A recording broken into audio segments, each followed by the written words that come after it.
All right, Stokastic, here we go. It's your old pal Emac coming to you on a Saturday here. I have got 30 minutes here to go over everything with you all. I will call up the old chat here and see what I can get. I don't know why my screen is not sharing. Let's try this one and we will get going. The choice was no show or you get a solo show. So I figured with baseball season winding down, we would still want to keep things moving along. So I popped in here. Fortunately, I was able to get the login. I did not have that, but we're here and we are live. Let me call up the chat here. Had to reboot the computer. It was a whole thing. You know how that goes. Technology never works well with me. Or is it that I never work well with technology? But we got this. All right, popping the old YouTube chat out. We're going to talk through my thoughts on pitching, and then we will do stacks. I've got, fortunately, I've built out everything except my FanDuel stuff. I will do my single lineup sims for you guys. We'll talk through that, and then we will be on our merry way, as one Eric Lindquist likes to say. So I did play on Yahoo today, built out my one lineup there. I ended up using Yamamoto, and I have to go look and see because secondary pitching, there's a plethora of them. And I was able to conduct or create a double stack there with let me get that, do that, import. I went with Yamamoto and Joe Ryan. So let's talk first about Yamamoto. Yes, there is some weather in Baltimore. Looks like it is not going to be an issue at first pitch. Looks like there's a potential flare-up or pop-up that is going to be around the 4th or 5th inning, which may not materialize. And then it looks like it clears out again until 10 or 11 at least. So as long as that doesn't sit over the stadium, shouldn't really be a problem. Tampa also has weather. I'm down in the Tampa area. I'm about 20 miles or so south from Steinbrenner Field. And while we don't have rain here, there's rain all over the place. We keep getting thunder and lightning alerts here, which I have on my phone because you never know when that is going to happen, and it can be a little tricky. So I'm a little less enthralled with the Tampa game only because I think it is going to be hit or miss, and that could just mean it'll probably turn into a bullpen game if there's rain, because they're looking at Shane Baez and Tanner Bybee as the two pitchers, and those guys have some appeal on this slate, but fortunately there are other options. So if we look at Yamamoto, and he's the guy I wrote up in the Spotlight Pitchers Top Stacks article kind of as the featured player, we know that the temperature is going to be down a little bit here in Baltimore. It's going to start out in the upper 60s for the game and then slide a little south of that, which is a far cry from what we get in the summertime when Camden Yards, they did those renovations about 4 years ago, tweaked a few of them since home runs kind of went away in certain areas of the ballpark. And now it's more impacted by the summer weather, a lot like St. Louis and Minnesota, Kansas City, Kauffman Stadium, etc. So if we look at that that Baltimore lineup, the main thing I like about them is it's a very top heavy lineup, and then they sort of run out of talent. And partially that's because they traded away Ryan O'Hearn, Ramon Laureano, a couple other guys, Cedric Mullins, Ramos? Was it Ramos? In any event, one of their backup middle infielders. They've got a few people on the injured list, so they have a strong top 3, top 4. We'll give them credit for that. We'll kind of combine Colton Cowser and Ryan Mountcastle. Mountcastle coming off his own injury, he's been back for a couple of weeks, but he's batting cleanup now. You have Colton Cowser batting 5th, and he is kind of hit or miss. Those guys each strike out 28 to 32% of the time against righties, so that's a big number.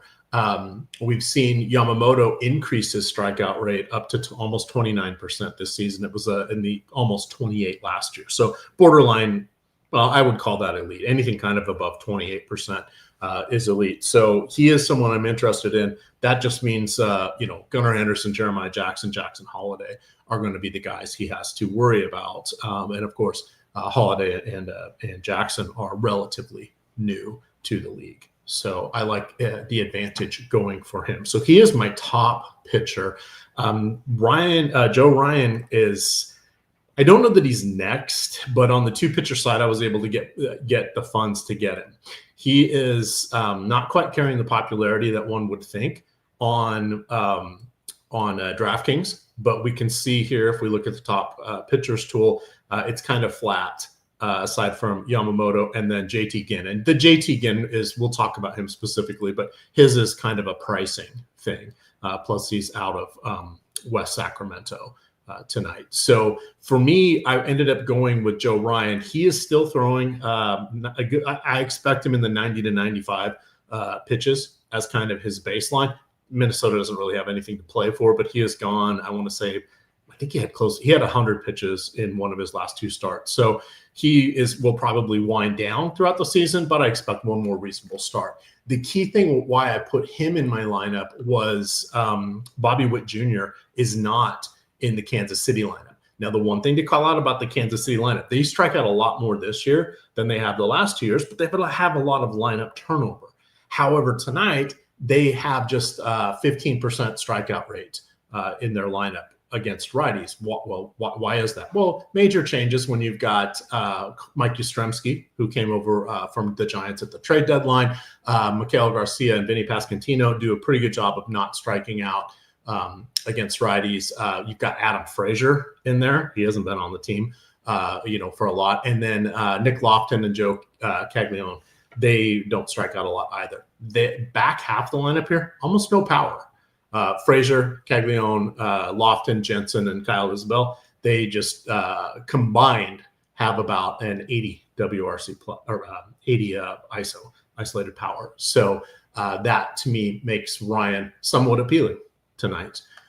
Continuing down, and I'm just going to I'm going off the cuff here on this, and I'll look at the chat here in just a second, but hopefully the sound is coming through and everything fun is going along with that. We still have a couple deals floating around out here. You guys can get any monthly package for NFL 30% off if you use the promo code football. And we also have the nice package. We probably won't see one of these again. Maybe they'll do something for basketball, but I'm not sure. But this is 10% any annual package, including the all access package. That's promo code BIRD. So for those of you that want to get in on that discount, that's a pretty sizable one there. Back to our options here. So if we look at the top two percentages here on DraftKings, you can see it's relatively flat for the most part. Jacob deGrom, so he is, he made 10 starts between 2023 and 2024. He has looked pretty good this year. He's in his age 37 season, but he has found a way to pitch, found a way to mostly stay healthy, and he has been decent. He has a tougher matchup against Houston. Well, what makes Houston tougher? Weren't we talking about picking on them a few times when they were going against good righties? Yes, we absolutely were. However, they have Yordan Alvarez is back, so he's a key lefty. Jesus Sanchez came over at the trade deadline from the Marlins, so he's going to be in the lineup. And then Victor Caratini is healthy. So they have three of their top six hitters in the order are lefties. Now that's a change because when Alvarez was out and they didn't have Sanchez, they only had one or two, and we were looking at deep reserves that were making those lineups. So like Taylor Trammell, if I remember correctly, and players like that. So that makes things a little more interesting or a little tougher for deGrom, but pitching in Texas, the roof is closed, I believe, and it's not a super daunting lineup. But the Astros just keep winning. Now, the Astros in Texas are both needing wins because the Astros have a 3.5 game lead against the Mariners in the American League West. The Rangers are, I believe, half a game back. I haven't looked at the standings. It might be 1 game back of the Mariners in the wild card spot. So they really, both teams have a lot of incentive to win here. that brings us to Hunter Brown. So Brown has he's struggled a little bit. He fell out of the race for the American League Cy Young Award. He's still in kind of the also rans, but he's plus. Last time I looked, it was like plus 3,000. So he's not going to be getting that. But he does get to go against a lineup that's missing a lot of key players. So if we look at Texas, no Corey Seager, no Adolis Garcia, depth pieces, Evan Carter and Sam Haggerty are out. Marcus Semien is out. So, those are all spots where you're putting in backup players or less than capable players compared to those guys. So that is one of the things I like for Hunter Brown. Let's see. Put my chat up here. Anybody insulting me? I hope not. AJ Verse is in there. Malakar's in here. Extract is hanging out. Appreciate all you guys. Hit that like button. Helps us out. We got 20 minutes here until lock.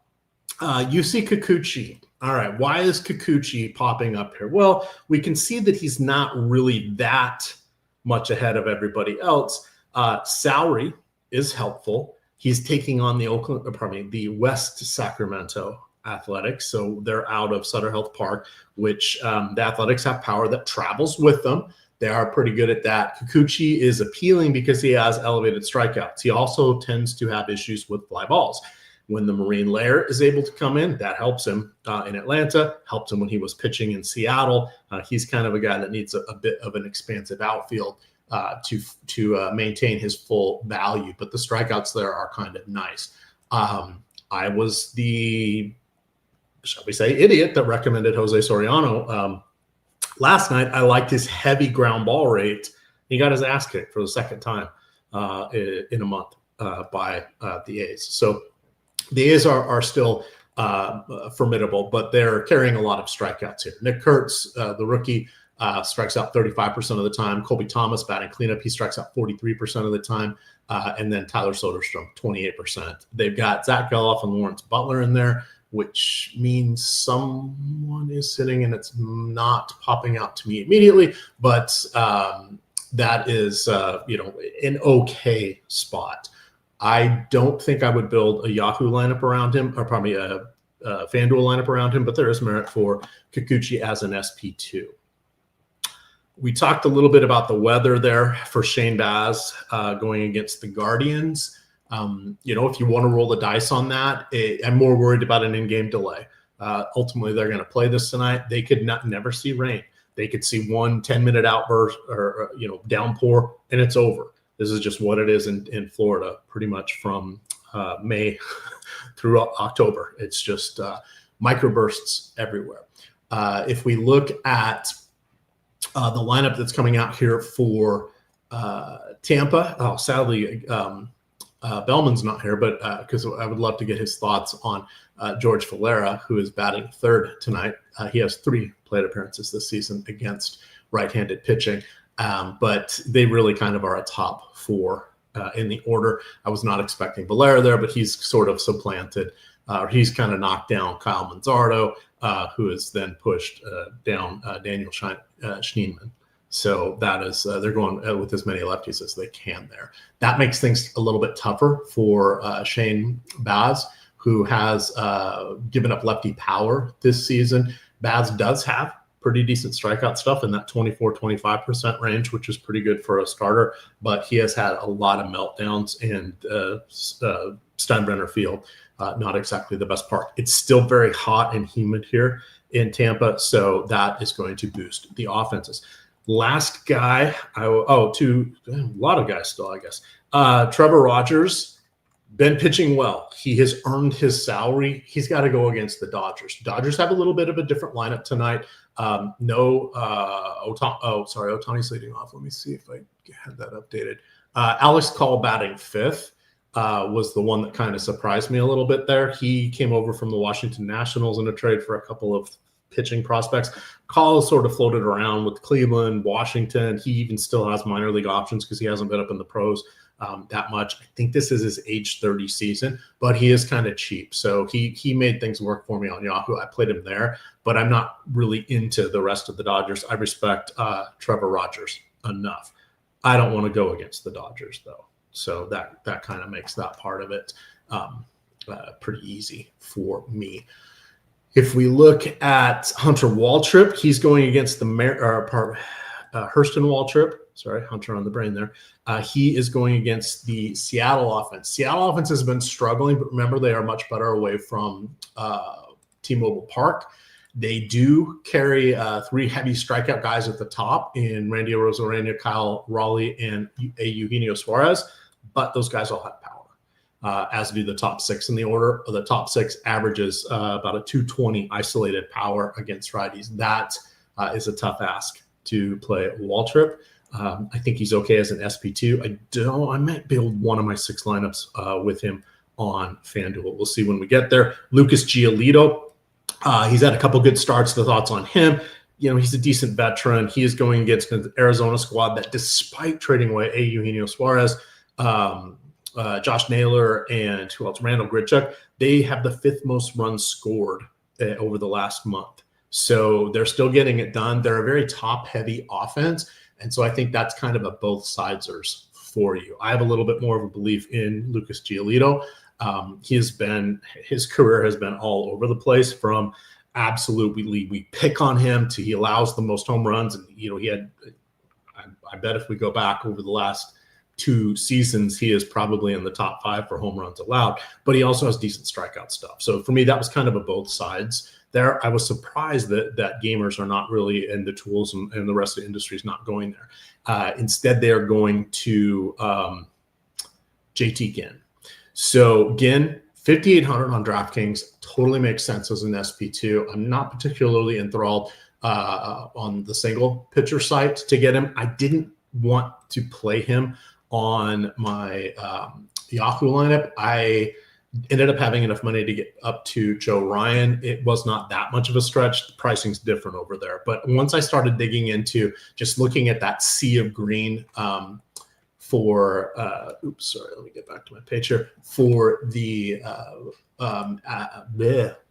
Angels. Sorry, blanking on all of these here. The A's, the Angels playing each other in Anaheim. A lot of A's there.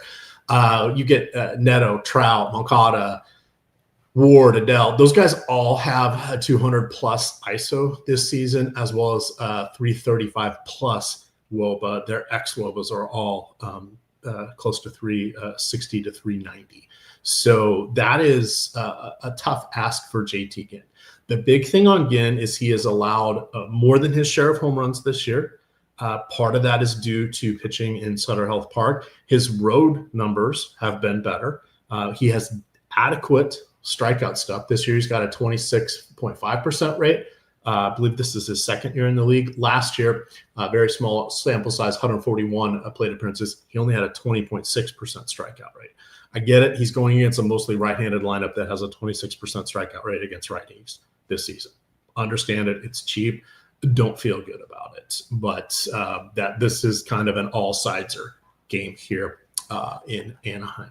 I think that hits all of the notable pitchers. Verlander, dart throw, don't really like him outside of San Francisco. Brandon Pfaadt, we're going to talk about him as a stacking against guy. Same thing with Bryce Miller. I would definitely, no questions asked, take Jake Teagan over Bryce Miller. So let's flip over here to, what do we got? 14 minutes left. So we'll spend about 10 minutes here, and then I'll build my lineups, and we will be watching a little baseball tonight, a little college football. Reminder, promo code football gets you 30% off any monthly NFL package here at Stokastic. That ends Monday night. Promo code BIRD gets you 10% off the NFL yearly or the all access package for a full year. Promo code BIRD. Check those out. Okay, let's get to the top stacks tool here. So as we look at the top stacks tool, should be no surprise that San Diego dominating. Now, this has come down a little bit. They were almost 30% expected to be the top 2 stack on DraftKings, and it was like 25% to be the top stack on FanDuel. So FanDuel's probably dropped to about 22% once the lineups came out, et cetera, et cetera. So clearly play both sides of Colorado. You've got Randy Vasquez pitching for San Diego. He is getting by completely on smoke and mirrors. This is the Vegas Dave. How does he keep doing it? I don't know. But at some point, it's going to be a spectacular meltdown. Why not tonight? Brandon Pfaadt, I didn't think the rest of the world was going to get there. And again, see how flat this is. So it's not really like, oh my God, Boston's the second stack. It's like, well, look at them compared to San Diego for probability of being the highest scoring stack, and then everybody else. It's pretty flat. So the reason I like going against Pfaadt is he's struggled. Now, he's been a guy we've ridden with in the right matchups, and we will go against in the right matchups. His main issue is power. And this season, he has allowed it to both righties and lefties, almost a 200 ISO to both. Previously, it was mostly righties that are probably mostly lefties that would get him as a right-hander. So he has just kind of been in poor form. Let's see, who do we have for the Red Sox? Obviously, Weiler is out, but Masataka Yoshida batting leadoff. He has not been great this season, but he is a tough out, and he can get on base. I probably wouldn't worry about having him in stacks. I'd rather take the power of Bregman, but in particular, Jarren Duran. Yes, please. Absolutely. Nathaniel Lowe, he is Washington put him on waivers, and so the another playoff contender would pick him up and pay his salary. But so he is batting cleanup. He's got excellent power. And then the other guy I liked was Carlos Narvaez. So that's a Yahoo and DraftKings play. He's one of the better catching options, even though it's a righty-righty matchup. So Boston for me is probably my number 2 stack still. Colorado probably above them if I can make it all work. Depending on your site, their pricing is higher. And then, of course, everybody's going to want to go with the Padres. Atlanta, I think, looks good going against Bryce Miller. But Bryce Miller, isn't he one of the good Seattle pitchers? Yes, he is, but he's been dealing with bone chips in his elbow. So he's been on the injured list for 2 different stints. This will be his 4th start back from his last time on the injured list. Let me see if I wrote him up. Key things with him are he's gone 16 innings in these 3 starts, 5, 5, and 6 innings. He's allowed 6 home runs, 2 doubles. That's a problem. He's someone that needs to avoid power, and he's not avoiding power at this point. They've already said he's going to have off-season surgery to remove bone chips. So he's out there against Atlanta. Even though Austin Riley is out, Atlanta still has a pretty strong lineup. Let's see who made their final cut here. It looks like the usual lineup. So pretty much everybody but Nacho Alvarez is a viable option. So you get 2 catchers in their lineup, Drake Baldwin batting cleanup, and then Sean Murphy a little further down batting 8th tonight. Let me see if there's anything else, and I'll start building out my lineups here. I think Minnesota's okay against Tyler Kolek. Kolek doesn't have a ton of strikeouts, but Minnesota, not really in it to win it. Let me see if I can find Minnesota here. It's going to be in the mid-70s in Kauffman Stadium tonight, where this game is being held. Their top 4 are still pretty good: Buxton, Larnach, Keachel, and Wallner. So those guys are okay. Kolek has just a 16% strikeout rate this year, 18.8% last year. If we look at his last 2 years against 565 opposing hitters, 17.3%. That's just not very good. He limits power. That's kind of his ability. He has just over a 53% ground ball rate. So he can absorb punishment. That leaves the Royce Lewis, Edouard Julian, et cetera, kind of for easy outs from that standpoint. All right, let me build out my lineups because I don't want to miss out because there's not many late games tonight. So I'm going to the single lineup simulator here. Hit that like button. Again, your options were no-show or me. I chose me, much like Donna Martin. Wait, no, that was Kelly. That was Kelly from 90210. Sotex will remember that. The Giants look sexy. Let's do one last look at that since that was a quick call out here. Can I hit the back button and get there? See what it likes. So Giants on the road. They are going against Andre Palenti. Palenti, kind of a soft tossing guy there. It's a boost for San Francisco to be on the road. Let me get over here to that sheet. It is going to be in the mid-70s, so it's kind of a recurring thing in St. Louis tonight in Busch Stadium. There is a bit of a breeze out there to right field. I would have no issues playing or stacking against Palenti. Now, he's another guy that tries to work on ground balls, and he has the second highest ground ball rate of anybody with at least 250 innings pitched over the last 2.5 seasons. But when the ball goes in the air, it goes very, very far with him. So he's kind of dancing on the head of a pin. And looking at that lineup of Devers, with Adames, Chapman, Casey Schmidt, those guys all have decent power, and they're not in San Francisco. So I think that is a good spot to go to. All right, now I'm really in panic mode because I know how long this takes. So single lineup simulator, we are going to FanDuel, building a lineup here, and I'm going to go with Yamamoto. And quickly here, I am, because why didn't it like that? Yamamoto. Let me see if I can get that window to change a little bit. Nope, I can't, which is not fun. All right, so I know who I want to pitch. To hit Hunter Goodman. I see what it did. It thinks it's too many people. Let's do Bernabel, who has been sun running like a son of a gun. Let's do Tovar, and then let's get Moniak. Where is Moniak? And then I'm just going to put 5% randomness, complete the lineup. Oops, I didn't uncheck that. Complete the lineup. And let's just see what it sims out to. I'm not going to sim out the rest of these because I'm not going to have time, but I wanted to show you guys these features that we have. These features, minus 8.5%. Not that great, but I wasn't expecting a ton because Colorado is not the optimal, but I'm okay with that. I wanted to kind of quickly show you guys these features because these all exist for the NFL as well. So you can see if I just push this, it's giving me the best ROI plays. It's not giving me stacks. But since I'm running out of time, I'm actually okay with that. Let's put in, I think that was Brown. Let's do one with Joe Ryan. And I'm hoping they're just giving me some Coors Field love there. So let's do that. Let's see, what are we going to do? Create one more lineup. Let's do one around Giolito. And again, normally I would be locking more players, but I'm running out. Oh, that one with Kikuchi. I'm running out of time.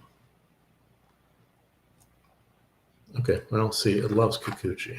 Let's do that one there with Giolito. Complete. All right, so that's that. I want to do 6 because I've set it up to do 6. We'll do Waltrip with 1 just because. Complete. And then I'm going to load those. But in the meantime, I'm going to kick off the 150 that I'm doing here. Let's do that. Ooh, we're going to be very down to the wire. So again, thank you, everybody, for tuning in here. Special shout out to Jay Kari, who was able to get me logged in just in the nick of time so I could do this show for you guys because I did not have my access. I had to clear my cache and history, which created me not getting logins. And since I'm not the main account, the recovery code is not sent to me. It is sent to others that are more responsible than me. Okay, let's do that. Let's simulate the lineups here. And then we're going to do with the old Jesus take the wheel because I'd rather have blindly simulated lineups than no lineups at all. We got 3 minutes to go here. No worries. I got an eye over there on that Baltimore weather. I'm still fine with Yamamoto. If I had with less pressing issues, I would take the pitchers out for Cleveland and Tampa. It doesn't look like Atlanta's going to be an issue there. So hopefully we'll have enough time for this to simulate and get in the we'll be able to put some caps on some of the pitchers. We'll have to see where that comes out, but I may just take this as is since we are now down to 2.5 minutes, and FanDuel doesn't always nicely load when we're short on time. All right, quick favorite, 150. Let's do a quick look here at the pitchers. I don't want that much Kikuchi. Let's go. See, I'm going to go. Let's just go with God on that one. We'll adjust, unfavorite, refavorite, let her rip, and that will be it. Whew. Anybody having fun? Anyone feeling alive? Oh, shite. I didn't have my FanDuel page set up. Let's go here. Now, upcoming. Glad I didn't do any extra steps because I just hit the wrong button. Go back. CSV edit. Choose file. Oof, we are really, really low on time, but are we going to get there? Fingers crossed. We did. We did. Never a doubt. Never a doubt. But NFL, guys, we are kicking it all off tomorrow.